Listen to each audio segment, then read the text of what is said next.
नमस्कार दोस्तों, बात है 10 अप्रैल 1912 की। आरएमएस टाइटैनिक, दुनिया का सबसे बड़ा और सबसे लग्जरियस जहाज अपने जमाने का, अपने पहले सफर पर निकलता है। यह जहाज साउथहैम्पटन इंग्लैंड से न्यूयॉर्क जा रहा है और इसके अंदर हर तरह के लोग बैठे हैं, बड़े बड़े इंडस्ट्रियलिस्ट और एक्टर्स से लेकर इमिग्रेंट्स तक जो अमेरिका जा रहे हैं एक बेहतर जिंदगी की तलाश में। इस जहाज की कमांड संभाले हैं 62 साल के senior captain Edward John Smith. Passengers में, पब्लिक में और मीडिया में बहुत एक्साइटमेंट है इस टाइटैनिक जहाज को लेकर। आखिर ना सिर्फ ये दुनिया की सबसे बड़ी शिप है 269 मीटर्स लेंथ में और 50 मीटर से भी ज्यादा ऊंची, बल्कि इसमें जो लग्जरी इस्तेमाल करी गई है इसे बनाने के लिए वो दिल दहला देने वाली है। उस जमाने में शिप को बनाने की कॉस्ट पड़ी थी $7.5 मिलियन, जो कि इन्फ्लेशन को अकाउंट में लेकर चलोगे तो आज के $400 मिलियन के बराबर है। शिप के अंदर की फैसिलिटीज और डेकोरेशंस किसी 5 स्टार होटल को भी पीछे छोड़ देंगी। स्टेन ग्लास की खिड़कियां, ornate wood panelling,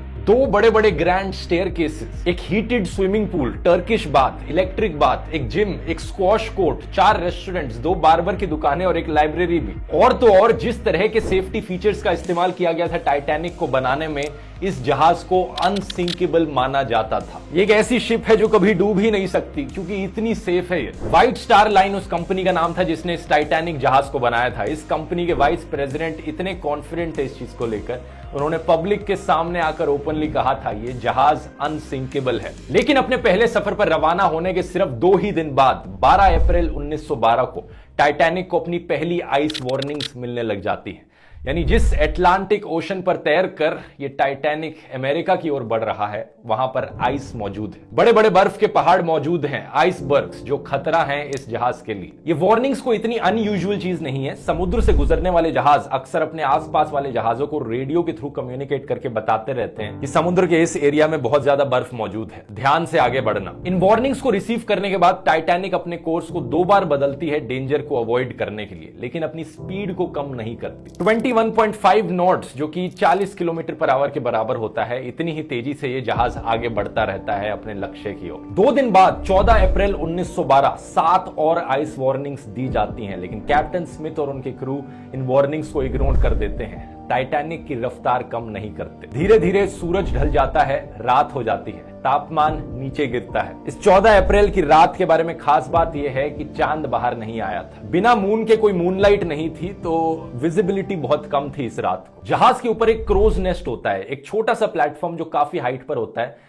lookout point कह सकते हो। यहां पर किसी को बिठाकर रखा जाता है हमेशा, ताकि सामने जहाज के क्या आ रहा है वो नजर रखते रहे, कहीं कोई ट्रैफिक तो नहीं, कहीं कोई ऑब्स्ट्रक्शंस तो नहीं आ रही हैं। तो जो बंदा इस जगह पर बैठा था उसे बड़ी ही ठंड का सामना करना पड़ता है। बहुत तेज रफ्तार से ठंडी हवाएं बह रही थी, ऊपर से रात का समय था और ठंडी हवाओं की वजह से आंखों से आंसू भी आने लग जाते हैं, जिससे आगे देखना और भी मुश्किल हो जाता है। रात के 11:39 फ्रेडरिक फ्लीट नाम का एक बंदा इस क्रोज नेस्ट में बैठा है। यह अचानक से अपने सामने देखता है एक बड़ा सा बर्फ का पहाड़, एक आइसबर्ग आ गया है।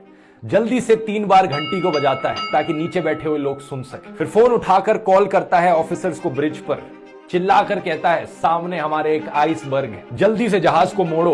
फर्स्ट ऑफिसर विलियम ब्रिज पर बैठे इस इंस्ट्रक्शन को सुनते हैं और इंजन रूम को संदेश देते हैं कि जहाज को लेफ्ट डायरेक्शन में मोड़ दो। लेकिन अनफॉर्चुनेटली बहुत लेट हो चुका है। सिर्फ 1 मिनट बाद 11:40 जहाज जाकर इस आइसबर्ग से टकरा जाता है। The Titanic was a new breed of luxury liner. Titanic left port in Southampton, England. Among her passengers were many of the wealthy and influential. The band played the gayest tunes and American ragtime dances. The time was 11:40. The iceberg grazed the right side of the ship. And all of a sudden she lifted up quickly. Everything that was movable was going through her. I didn't think it was serious because I didn't think it was possible. A big ship like that could sink. It sank very quickly. ये iceberg भी कोई छोटा मोटा iceberg नहीं था। Length में ये 200 bye 400 feet था, एक फुटबॉल फील्ड जितना बड़ा, और हाइट में ये क्रोज नेस्ट तक आ रहा था। साइंटिस्ट का एस्टिमेट है कि इस आइसबर्ग का वजन 1.5 मिलियन टन था। आइसबर्ग के साथ ये टकराव टाइटैनिक का जहाज के फ्रंट राइट साइड पर हुआ।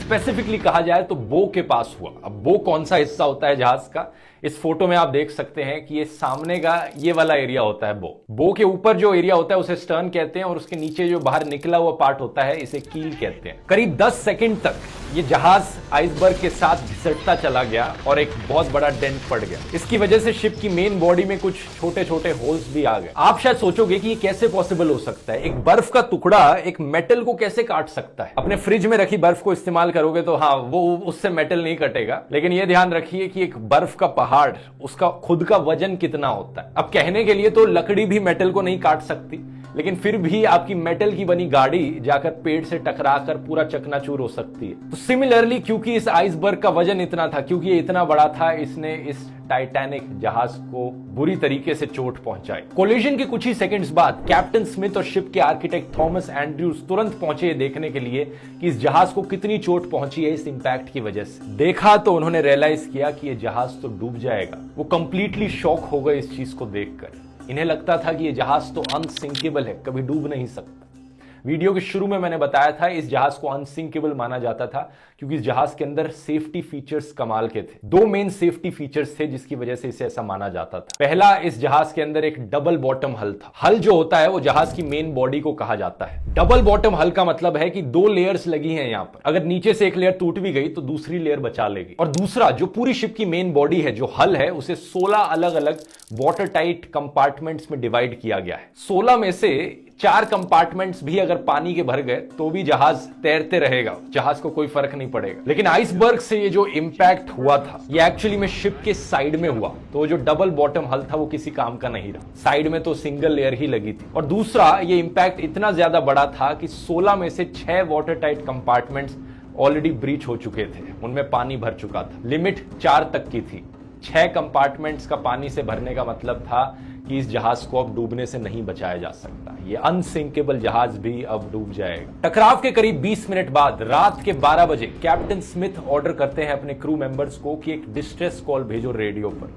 जो आसपास मौजूद जहाज होंगे वो शायद से हमारे सिग्नल को पकड़ ले और हमें बचाने आ जाए। Senior radio operator Jack Phillips हमारी कहानी के हीरो निकलते हैं। लगातार एक के बाद एक वो डिस्ट्रेस सिग्नल्स भेजते रहते हैं, कोई रिस्पॉन्स नहीं आता, और भेजते हैं और भेजते हैं। कोई तो जहाज होगा आसपास जो सुन ले हमारे सिग्नल को। 20 मिनट बाद 12:20 AM RMS कार्पेथिया, एक जहाज जो टाइटैनिक के पास मौजूद था, वो इस सिग्नल को पकड़ लेता है। रेडियो पर टाइटैनिक के ऑपरेटर से बात करता है और कहता है कि चलो जहाज को मोड़ा जाए टाइटैनिक की ओर, हम उन्हें बचाने जाएंगे। प्रॉब्लम बस इतनी है कि ये जहाज पास था लेकिन फिर भी 107 किलोमीटर दूर था। अगर ये अपनी टॉप स्पीड पर भी चलकर टाइटैनिक की तरफ जाएगा, इसे टाइटैनिक तक पहुंचने में 3.5 घंटे का समय लग जाएगा। 3.5 घंटे में क्या टाइटैनिक का जहाज बचा रह सकता है? बाकी क्रू मेंबर्स फ्लेयर्स और रॉकेट्स जलाते हैं हवा में, इस उम्मीद में कि कोई आसपास मौजूद शिप होगी तो वो ध्यान दे देगी हमारी तरफ। लेकिन अनफॉर्चुनेटली कार्पेथिया जहाज के अलावा किसी और जहाज से कोई रिस्पॉन्स नहीं। इसी बीच कैप्टन ऑर्डर दे देते हैं कि पैसेंजर्स को अब इवैक्यूएट किया जाए शिप में मौजूद लाइफ बोट्स का इस्तेमाल करके। प्रोटोकॉल के अनुसार औरतों और बच्चों को पहली प्रायोरिटी मिलेगी लाइफ बोट्स में बोर्ड करने की। जहाज में बैठे पैसेंजर्स की अगर बात की जाए तो उन्हें ज्यादा डर नहीं लग रहा था।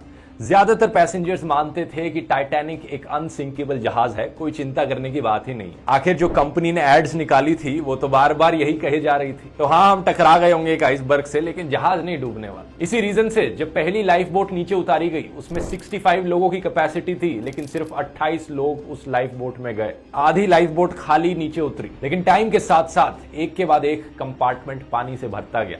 जहाज अब टिल्ट होने लगा। धीरे धीरे पैसेंजर्स ने रियलाइज करना शुरू किया कि एक्चुअली में ये जहाज डूब सकता है। और जब पैसेंजर्स को ये रियलाइजेशन हुई तो जबरदस्त केओस हो गया और पैनिक में लोग इधर उधर भीड़ में भागने लगे। रात के 1 बजे तक पानी इतना ज्यादा भर चुका था जहाज के आगे वाले कंपार्टमेंट्स में कि जहाज का जो आगे वाला हिस्सा था, जो बो था शिप का, वो पानी के अंदर डूबने लगा। इसकी वजह से जो पीछे वाला हिस्सा था टाइटैनिक का, वो पानी के बाहर आ गया। जो प्रोपेलर्स थे वो पानी के बाहर आ गए पीछे से। जब जहाज का टिल्ट इतना ज्यादा हुआ तो पूरी तरीके से हड़बड़ी मच गई। लोग एक दूसरे के साथ लड़ने लगे लाइफ बोट में बैठने के लिए। प्रॉब्लम ये थी कि लाइफ बोट्स की सख्त कमी थी जहाज पर। सिर्फ 20 लाइफ बोट्स मौजूद थी जिस पर अप्रोक्सीमेटली सिर्फ 1200 लोग आ सकते थे, लेकिन जहाज में 2200 के करीब लोग थे। रात के 2:05 आखिरी लाइफ बोट टाइटैनिक से पानी में उतारी गई, लेकिन जहाज में अभी भी 1500 लोग मौजूद थे। इस केओस के बीच कुछ लोगों ने कोशिश करी थी लाइफ बोट में अपनी जगह छीनने की, लेकिन कुछ लोगों ने अपने भाग्य को मान लिया था और वो जहाज में ही रुके रहे।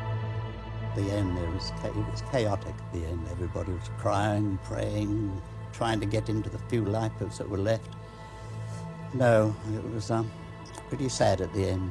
आई विटनेसेस के अनुसार करीब 2:20 पर जहाज 2 टुकड़ों में टूट गया और फिर धीरे धीरे पानी के अंदर डूब गया। 3 घंटे भी नहीं लगे इस कभी ना डूबने वाले जहाज को पानी के अंदर डूबने में। जो 1500 लोग जहाज पर मौजूद थे वो या तो जहाज के साथ पानी में डूब गए या फिर जिन लोगों को तैरना आता था वो हाइपोथर्मिया की वजह से मारे गए। पानी का तापमान -2 डिग्री सेल्सियस था। इस टेम्परेचर पर अगर आप पानी में गिरोगे तो कुछ मिनटों के अंदर आपकी मौत हो जाएगी ठंड की वजह से, हाइपोथर्मिया की वजह से। टाइटैनिक जहाज के कैप्टन एडवर्ड स्मिथ कहा जाता है अंत तक अपने व्हील पर ही बने रहे थे और जहाज के साथ डूब गए।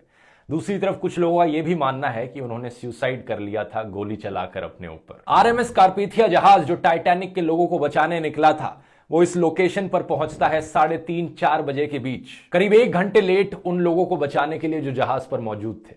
लेकिन जो लाइफ बोट्स में लोग निकल गए थे जहाज से, करीब 705 लोग थे, उन्हें यह जहाज सक्सेसफुली बचा लेता है। इस टाइटैनिक के डिजास्टर के बाद बहुत से सवाल उठे, कई कंट्रोवर्सीज हुई, कई इन्वेस्टिगेशंस कराई गई और कुछ ऐसी अनजान बातें सामने आई जिसको लेकर सब लोग शॉक्ड रह गए। कैसा लगेगा दोस्तों अगर मैं आपसे कहूं कि उस रात एक और जहाज मौजूद था टाइटैनिक से सिर्फ 37 किलोमीटर दूर, जो टाइम पर पहुंच सकता था टाइटैनिक में बैठे पैसेंजर्स को बचाने के लिए। यह बात सच है। उस जहाज का नाम था SS कैलिफोर्नियन। टाइटैनिक के आइसबर्ग से टकराने से सिर्फ 1 घंटे पहले आखिरी मैसेज आइसबर्ग की वार्निंग का SS कैलिफोर्नियन की तरफ से ही आया था।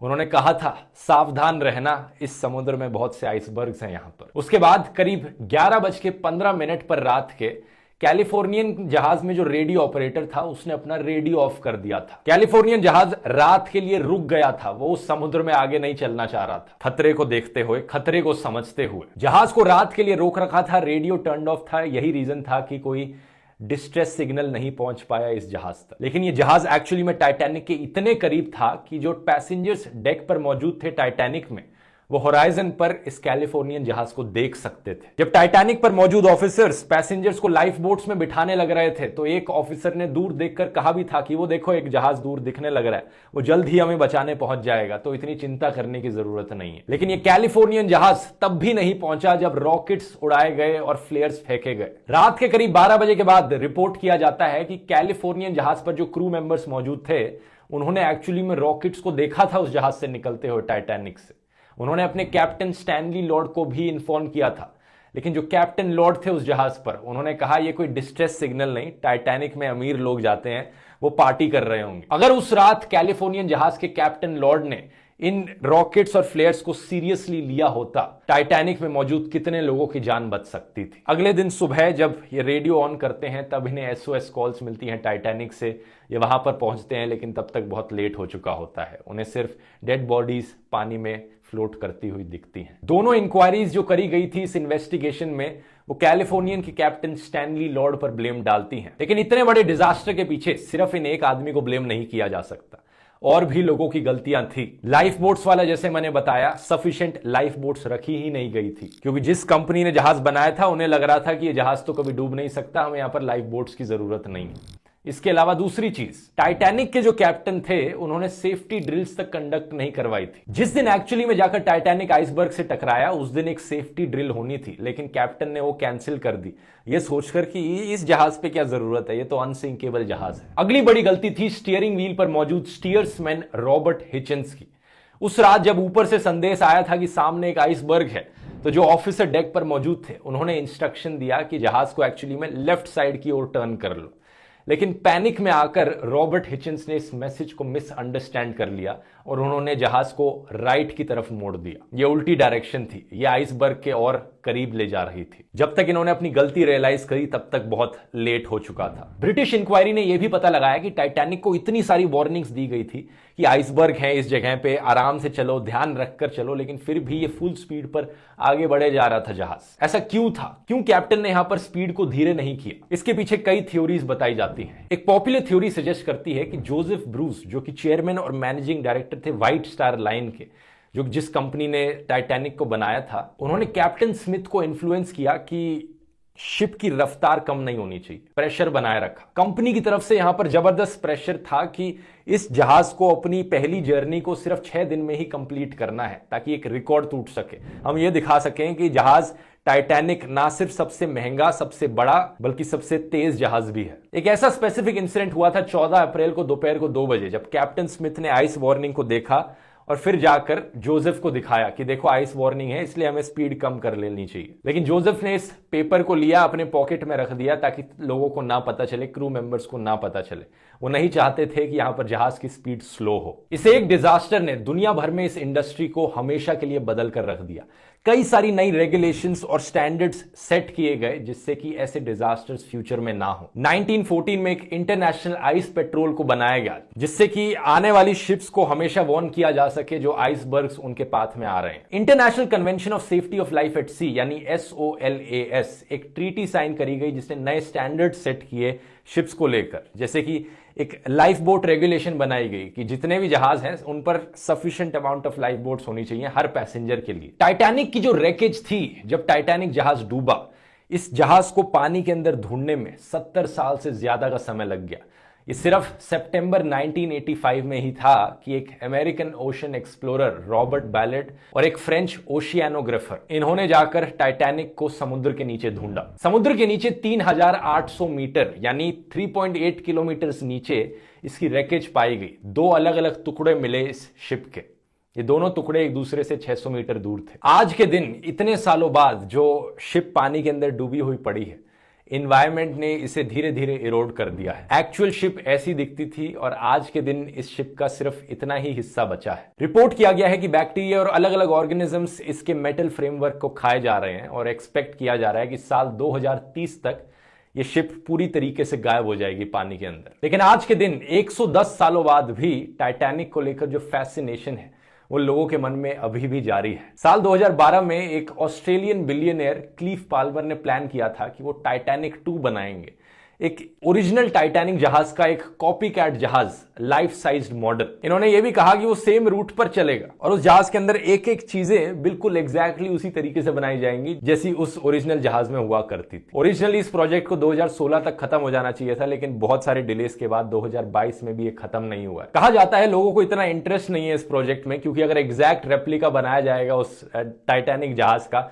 तो उसमें कोई टेलीविजन, कोई वाईफाई नहीं होगा और कोई एक्चुअली में उसे यूज नहीं करना चाहेगा। तो हो सकता है ये अनसिंकेबल टाइटैनिक 2 जहाज अपने बनने से पहले ही डूब गया हो। वीडियो पसंद आया तो बर्मुडा ट्रायंगल वाला वीडियो जरूर जाकर देखना, और एक और वीडियो जो मैं रेकमेंड करूंगा आपको वो है MH370 वाला वीडियो।